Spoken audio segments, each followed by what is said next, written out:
Hai sahabat 10 Amazing. Ketemu lagi nih di program acara yang kalian tunggu-tunggu. Tentunya di 10 Amazing yang akan menyajikan informasi menarik untuk kalian. Kota Solo selain dikenal dengan kota budaya dan kota batik, Solo juga dikenal sebagai kota kuliner. Maka tak lengkap jika wisatawan yang berkunjung ke Solo tidak mencicipi kuliner khas kota Solo. Banyak pilihan menu kuliner yang sudah berdiri sejak puluhan tahun yang tak kalah lezat. Nah, kali ini kita akan membahas 10 kuliner legendaris di Solo.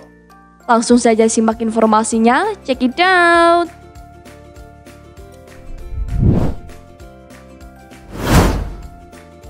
Yang pertama, Serabi Noto Sumai Nyonya Lydia. Serabi Noto Sumai Nyonya Lydia awalnya diambil dari nama jalan. Asal-usul Serabi Noto Suman ini memang kali pertama dibuka di Jalan Noto Suman. Namun, kini nama Jalan Noto Suman telah diubah menjadi Jalan Mohyamin. Serabi Noto Suman dibuka di dua tempat di jalan yang sama. Dua tempat produksi Serabi Noto Suman itu masing-masing milik Lydia dan Handayani. Tempatnya saling berdekatan dan hanya berjarak beberapa langkah. Milik Lydia berjalan di Jalan Mohyamin nomor 24 Solo. Sedangkan milik Handayani di Jalan Mohyamin nomor 49 Solo. Keduanya merupakan keturunan dari sang perintis, pasangan dari etnis Tionghoa, Ho Keng Hock dan Tang Gyonglan. Nyonya Ho Keng Hock adalah orang pertama yang membuat serabi di kota Solo pada tahun 1923. Menariknya, serabi buatan Ho Keng Hock terkesan dibuat tanpa sengaja. Bermula saat tetangganya meminta dibuatkan apem untuk hidangan di acara selamatan. Karena apemnya terasa enak, para tetangga kemudian rutin membuat apem kepadanya. Dari situlah Nyonya Ho Keng Hock mulai berjualan apem. Suatu ketika tetangga meminta Ho Keng Hock membuat apem berbentuk berbeda. Dia meminta apem itu dibuat dengan bentuk yang lebih pipih. Orang tidak menyebutnya dengan apem, melainkan serabi. Di luar dugaan, apem yang berbentuk pipih dengan nama serabi itu ternyata lebih digemari daripada apem. Hingga akhirnya Ho Keng Hock memilih berjualan serabi. Cara membuat serabi pun cukup sederhana. Adonan tepung beras, santan, gula, garam, pandan, dan air dicetak dalam wadah kecil dan ditutup hingga mekar. Pengunjung dapat melihat langsung pembuatan serabi Noto Suman itu di lokasi. Terdapat dua varian serabi, yaitu original dan coklat. Cita rasa memikat serabi yang gurih tercipta dari santan yang kental sebagai bahannya dan tanpa bahan pengawet.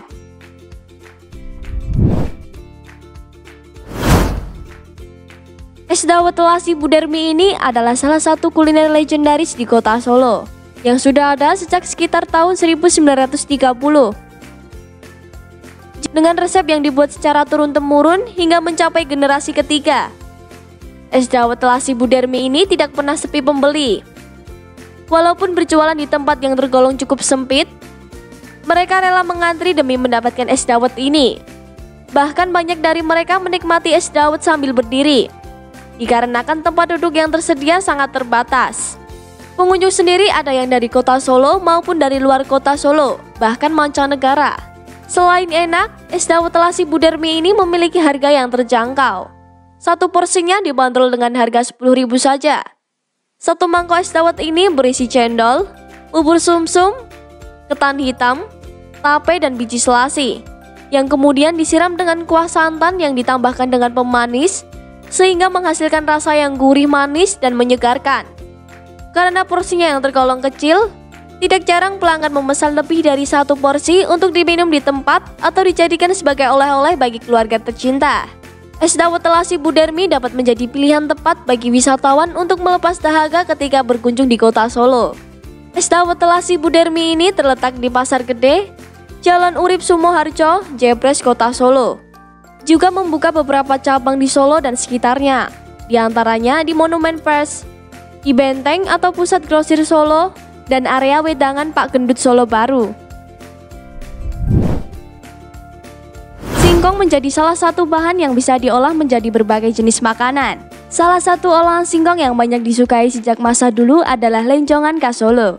Lenjongan sudah ada sejak zaman penjajahan Belanda karena menjadi makanan khas rakyat Indonesia sekitar era 90-an.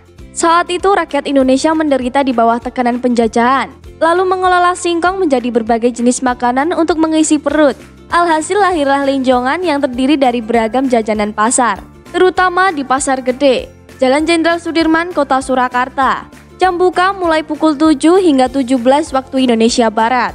Lenjongan memang merupakan jajanan khas Kota Solo yang mayoritas terbuat dari singkong.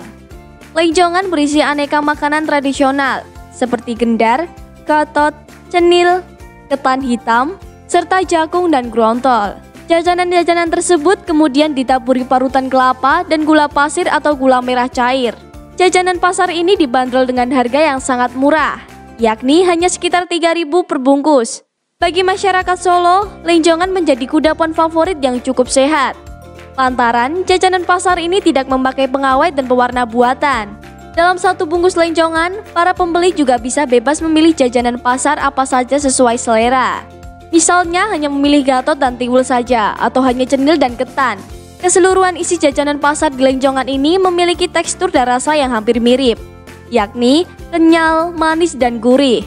Jika kalian berkunjung di Kota Solo, jangan lupa untuk mencicipi kudapan manis yang menjadi ikon Kota Solo. Timlo Sastro. Kota Solo memang identik dengan makanan khas, yaitu Timlo Solo. Makanan satu ini memang banyak tersedia di sudut kota. Timlo juga memiliki sejarahnya, yaitu dari begitu banyak resep kuliner yang dibawa pedagang asal Tiongkok ke Jawa. Asal makanan Timlo Solo memang diduga terinspirasi dari sup kimlo yang populer di budaya Tionghoa. Dugaan tersebut terjadi karena orang memahami kimlo sebagai jenis hidangan berkuah yang berasal dari Cina. Masakan tersebut di area Jawa Timur dan Jawa Tengah berkembang menjadi sup dan beredar di kawasan percinaan. Untuk Timlo sendiri ada yang mengatakan jika masakan ini sejenis sup. Namun tak kurang ada pula yang mengatakan merupakan gabungan sup dan soto. Memang hidangan ini berkuah bening mirip sup, tetapi rasanya gurih menyegarkan seperti soto. Bumbu sesungguhnya cukup sederhana, yakni terdiri dari air kaldu ayam, bawang putih, pala, lada, dan taburan bawang goreng di atas nasi. Salah satu warung makan Solo yang menyediakan Timlo sepanjang waktu adalah Rumah Makan Timlo Sastro yang terletak di salah satu Jalan Pasar Gede Timur nomor 1 dan 2 Balong Solo dan memiliki beberapa cabang, yakni Ruko Tugu Lilin A5 Penumping Solo dan Jalan Abdul Muiz nomor 35A Stabel Kecamatan Jepres Kota Solo. Timlo Sastro juga dikenal sebagai bagian warga Solo dengan sebutan Timlo Sastro Balong karena letaknya di daerah Balong. Timlo Sastro merupakan pelopor Timlo di Solo. Timlo Balong ini diambil dari nama pendiri usaha ini, yakni almarhum Pak Sastro. Pak Sastro mendirikan warung Timlo Sastro ini sekitar tahun 1962. Awalnya warung ini dulunya hanya warung kaki lima sederhana di sebelah barat pasar. Saat itu adanya renovasi pasar dan membuat Pak Sastro harus pindah di daerah sudut belakang Pasar Gede. Nah, di saat itulah terhitung sejak tahun 1958. Timlo Sastro ini masih di tempat lokasinya sekarang sejak awal berdiri. Sosis goreng Solo ini bukanlah sosis yang terbuat dari daging sapi pada umumnya, melainkan dari kulit lumpia atau risoles yang dilipat seperti martabak dan digoreng. Di dalam lipatan ini terdiri dari daging ayam yang disuwir. Selanjutnya sosis goreng itu disajikan dalam potongan-potongan kecil. Sosis inilah yang membedakan makanan kuliner Solo ini dengan makanan berkuah lainnya seperti soto dan sup. Nasi liwet adalah salah satu makanan khas dari kota Solo. Makanan ini identik dengan nasi gurih dan sayur labu siam. Asal-usul nasi liwet tercipta karena masyarakat setempat terinspirasi dari nasi samin yang diharapkan sebagai salah satu menu favorit Nabi. Karena pada saat itu masyarakat tidak menemukan minyak samin, maka sebagai penggantinya mereka membuat nasi liwet dari air kelapa. Tak disangka banyak masyarakat yang mengemari nasi liwet Solo dan menjadi ikon kuliner kota Solo pada tahun 2022. Nasi liwet Wong Solemu berdiri sejak tahun 1950 hingga saat ini dikelola oleh cucu dari Bu Wong Solemu, Atitari Wulandari yang berlokasi di Jalan Tengku Umar, Keprabon.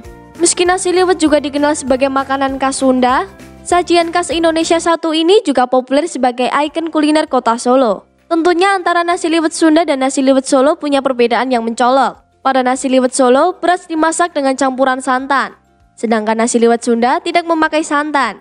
Nasi gurih yang dipadu dengan suwiran ayam, telur rebus, sayur labu dan are begitu nikmat disantap di tengah hangat suasana Solo di malam hari.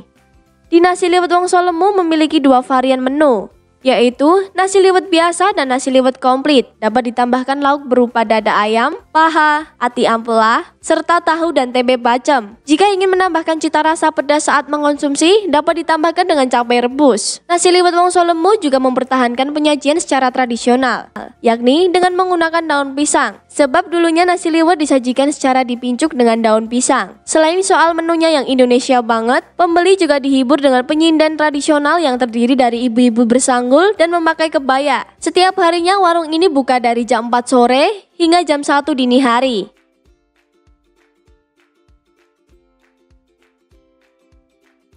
Jangan kemana-mana, karena 10 Amazing akan melanjutkan informasi 10 kuliner legendaris di Solo. Jadi jangan pindah channel dulu ya, tetap di TV 10, inspirasi dan edukasi.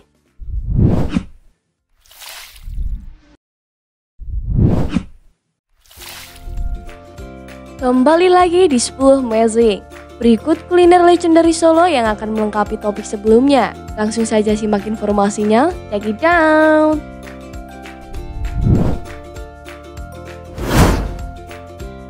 Es tentrem. Es krim merupakan salah satu kuliner yang digemari oleh banyak orang, baik itu muda ataupun tua. Banyak tempat di kota Solo yang menyediakan es krim. Salah satunya di gerai New Es Krim Tentrem.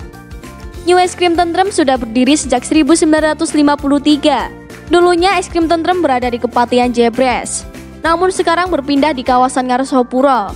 Es krim tentrem tetap mempertahankan bahan-bahan alami dalam pembuatannya. Terdapat banyak varian menu es krim yang bisa kalian pesan. Antara lain es krim scoop dengan aneka topping seperti wafer coklat, wafer roll, choco chips, ada juga es krim dengan rasa coklat, vanila, durian, kopior dan strawberry. Adapun rasa yang unik, yaitu es krim dengan rasa mentos, yang sebenarnya terbuat dari es krim rasa mint, namun rasanya mirip dengan rasa permen. Dikelola oleh Didik Tejo Saputro yang merupakan generasi ketiga es krim tentrem. Didik Tejo Saputro tidak mengubah kualitas dan cita rasa es krim dari generasi sebelumnya. Hanya saja, Didik Tejo Saputro mengembangkan konsep kekinian dan rasa-rasa baru. Konsep tersebut membuat es krim tentrem semakin dikenal oleh berbagai kalangan. Es krim tentrem juga tidak pernah sepi pelanggan. Pelanggan es krim tentrem beragam, mulai dari warga Solo hingga mancanegara. Harga yang ditawarkan pun cukup terjangkau, mulai dari 12.000 hingga 35.000. Bagi yang ingin mencicipi es krim legendaris ini bisa langsung datang ke Jalan Slamet Riyadi nomor 132 ke Prapon. Buka setiap hari, mulai jam 9 pagi hingga jam 9 malam. Warung tengkleng Pasar Klewer Bu Edi sudah melewati perjalanan panjang hingga kini menjadi andalan para pecinta kuliner olahan kambing. Perjalanan usaha kuliner ini turun-temurun dari neneknya yang bernama Saliem. Dulunya berjualan masih keliling pada tahun 1940-an. Pada zaman dulu harga per porsi 50, hingga kini menjadi Rp50.000 per porsi. Bu Edi ini merupakan pemilik tengkleng ini sendiri dengan berjualan keliling, mulai dari Pasar Kliwon dan kemudian menetap di Pasar Klewer sejak tahun 1971 hingga sekarang. Awalnya Bu Edi berjualan tengkleng di Gapura Klewer, tetapi sejak ada peraturan tidak boleh berjualan di bawah Gapura Klewer, akhirnya tengkleng Bu Edi memutuskan untuk pindah ke pendepo Taman Parkir Pasar Klewer. Yang sekarang tengkleng Bu Edi diteruskan oleh anaknya yang pertama, namanya Sulistri. Bagi sebagian orang yang sudah akrab dengan rasa tengkleng Klewer Bu Edi Solo, pasti akan merasakan ciri khas dari tengkleng ini, yaitu berkuah encer dan tidak dicampur santan. Memiliki sajian yang dimasak secara baik karena rasa yang dihasilkan dari tengkleng tersebut sangat lezat. Dan bumbu rempah-rempahnya meresap hingga ke dalam tengkleng tersebut. Rasa kuah dari tengkleng memiliki rasa gurih dan pedas karena dimasak dengan cabai yang disajikan dalam kuah tengklengnya. Hingga sekali berjualan, Bu Edi bisa membawa 4-5 panci tengkleng berukuran besar. Pembeli juga bisa meminta bagian tulang atau organ kambing yang diinginkan, seperti iga, sumsum, dan jeroan. Selain kelezatannya yang tak diragukan, cara penyajian tengkleng di atas pincuk memberi kenikmatan. Soto Gading dibuka pertama kali pada tahun 1974. Pemilik soto ini bernama Siswa Martono. Kedai Soto Gading berada di Jalan Brigjen Sudiarto, nomor 75, Surakarta. Tidak jauh dari alun-alun kidul Keraton Kasunanan Solo. Awalnya kedai Soto Gading hanya ada satu. Namun semenjak ketenaran meroket, Siswa Martono membuka 2 cabang lainnya. Soto Gading juga memiliki 2 varian, yaitu soto ayam dan soto daging sapi. Soto disajikan dengan kuah kaldu yang bening dan kental, ditambah dengan daging yang empuk. Di dalam soto berisikan bihun, suiran daging ayam atau daging sapi, irisan daun bawang, nasi, dan jeruk nipis. Sambal yang disediakan pun memiliki 2 macam, sambal pedas dan sambal kecap. Menurut para pengunjung, sambal kecap ini menambahkan cita rasa Soto Gading menjadi lebih gurih. Sementara lauk sebagai pelengkapnya ada tempe goreng, tahu goreng, sosis Solo, sate telur puyuh, dan masih banyak lagi yang disajikan di atas meja. Harga Soto Gading pun sangat terjangkau, mulai dari 4.000 hingga 20.000 saja. Soto Gading dianggap makanan melegenda di Solo, karena kedai ini selalu dikunjungi para presiden Indonesia dan pejabat-pejabat negara, seperti Soeharto, Gus Dur, Megawati Soekarno Putri, dan Joko Widodo yang pernah mencicipi Soto Gading. Bahkan, Presiden Jokowi merupakan pelanggan tetap Soto Gading sejak sebelum menjabat sebagai wali kota Solo.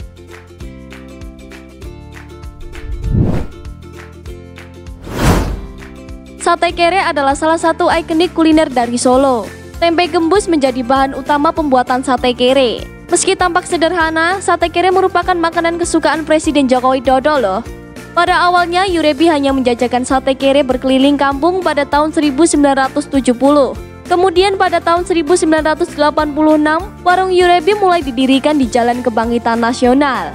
Yang sekarang sate kere Yurebi memiliki 3 cabang, yaitu di Jalan Kebangkitan Nasional dan pusat kuliner Solo malam hari Galabo di daerah Geladak.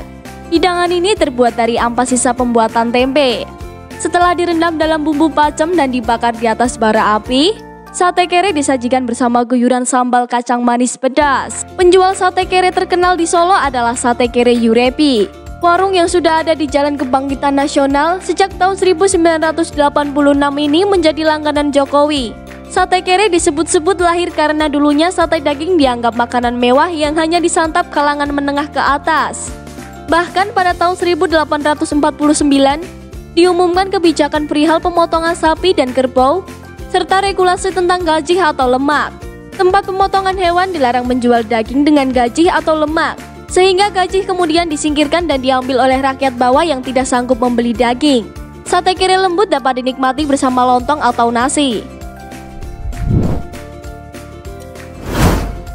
Selat Mbak Lis. Makanan khas di kota Bengawan ini merupakan hidangan khas Jawa yang mendapatkan pengaruh dari Eropa. Sajian ini diadaptasi dari menu Belanda. Salah satu selat Solo yang legendaris adalah Warung Mbak Lis yang ada sejak tahun 1987. Cita rasa selat Solo Mbak Lis selalu membekas di ingatan. Pengunjung merasa rindu ingin kembali mampir ke warung legendaris ini. Rasa dan tempatnya yang unik membuat selat Solo Mbak Lis menjadi wisata kuliner favorit wisatawan lokal hingga mancanegara. Tak menunggu waktu lama, satu porsi berisi potongan buncis, tomat, kentang, selada, mentimun, dan wortel, kemudian disiram dengan kuah coklat yang manis menggugah selera. Untuk harga tak perlu khawatir, sajian di warung selat Mbak Lis ramah di kantong. Mulai dari harga setiap menu per porsi pun bervariasi, mulai dari 11.000 hingga 21.000. Selain menyajikan selat Solo, warung selat Solo Mbak Lis ini juga menyediakan menu lainnya, seperti gado-gado, sup matahari, timlo ayam, acar, dan stup makaroni. Aneka minuman juga siap menyegarkan tenggorokan, seperti jus buah, es teler, es campur, es degan, es belewah, dan beragam sajian es lainnya. Menginjakkan kaki di warung ini, pengunjung akan ditakjubkan dengan interior yang sangat cantik. Rasanya seperti berada di surganya keramik. Berbagai jenis keramik, guci, dan piring-piring cantik terpajang manis di warung ini. Mbak Lis memang penggemar keramik. Koleksi keramik yang ada di warung berusia lebih dari 20 tahun dari berbagai negara, seperti Taiwan, Thailand, Belanda, Prancis. Ia sengaja menata koleksi keramiknya di warung ini dari yang berbentuk piring, tokoh ikonik, sepatu, hingga hewan memenuhi setiap sudut ruangan. Jauh ramainya jalan warung Mbak Lis berada di gang sempit, tepatnya di Jalan Veteran, Gang 2 nomor 42, Serengan, Kota Surakarta. Meski letaknya yang berada di dalam gang sempit, namun tak sulit menemukan warung ini. Namanya yang sudah tersohor membuat warung Balis mudah ditemukan.